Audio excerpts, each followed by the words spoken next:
on hyvä salppurilla olla testaamassa. Tästä on laitettu latu poikki tosta kamppailuhalli katolta ja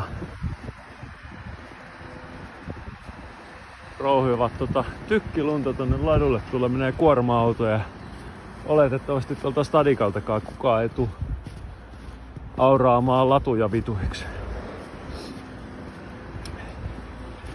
Taas ihan juoksuaskeleet ja esitellään tässä setti. Eli tuolla ylällä on 2 magneettitikkua, mitkä mä laitoin ja mistä sit lähtee aika juoksemaan. Ja sitten tässä on 3, mistä se stoppaa se ajan. Tää on sellainen 7-8 sekuntia tää lasku yleensä. Sitten käyn tuolla kääntymässä. Tässä on hokkua. Kato, ykköspari on liukas. Sukset on tossa, noin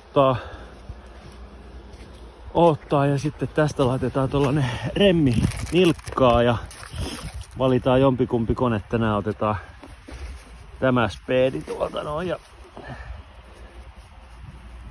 Made in Finland. Näin.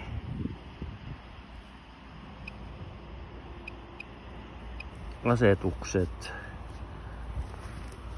No poistetaan vanhat. Kyllä on varma ihan joka asiasta mitä teen elämässäni. Testiasetukset.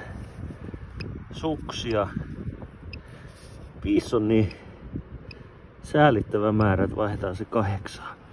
Laskutapa 1 isompaa. Tää voi vaihtaa sitten silleen, että mennään 1 8 ja 8 1, mutta se on väärä tapa. Tämä on oikea tapa. 8 suksia. Noilla muilla nyt on oikein sellainen. Ja sitten tosta kun painaa, niin tää lähtee kalibroi itsensä ja sitten voi lähteä lapioimaan. Näin. Nyt vielä pois päältä.